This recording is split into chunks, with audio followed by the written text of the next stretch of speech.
Over the past few weeks, I've been sharing a series called What Would This Book Help With? All the themes of my books come from challenges that I saw over and over, and I started to notice some patterns.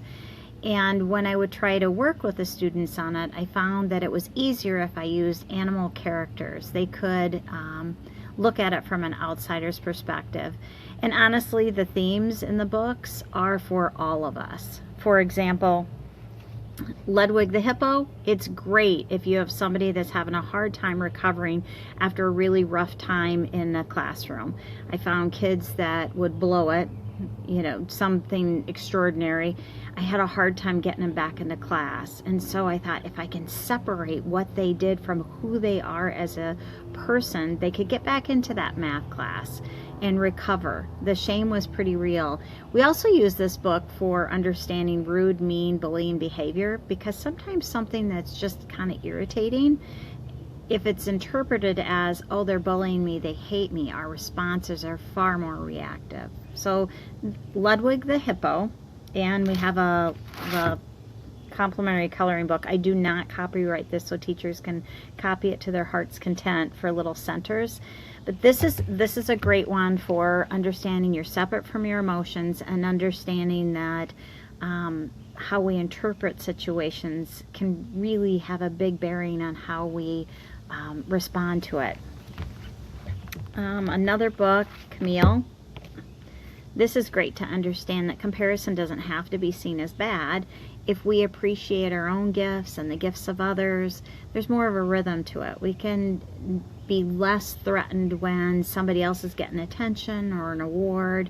And we can also understand that when things are going well for us, to have compassion for others. So this is about using comparison to help appreciate ourselves and others, not put others down or put ourselves down.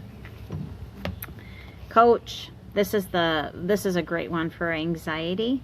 Coach is an acronym we used, and it was real helpful when they're in the moment, because we'd say, can you catch how you're feeling emotionally? O is observe, what are you saying to yourself? Is it negative? Is it making it worse? Where are you feeling it physically?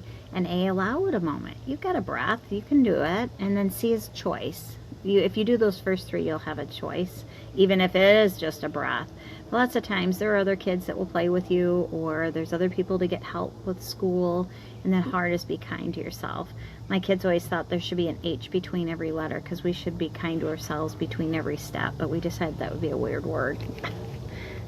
And finally, right now, is Seeds of the Sun. This is about finding adventure and curiosity, and because when we wonder about somebody else's world, the empathy that we develop is lifelong. And so finding connection and curiosity is so helpful for our nervous system. Now, here's my question for you. What would you like to see in a book? What are you seeing in your classroom or at home that you're like, I would really like a book specifically about what? Put it in the comments, let me know, and I'd love to work with you on it. I'd love to get your feedback, send you drafts. I think it would be a super fun project for a classroom even. I would be glad to do that in Zoom with a class, and we could develop a book together. So you can reach me at kelly@kellypeel.com or go to my website, kellypeel.com.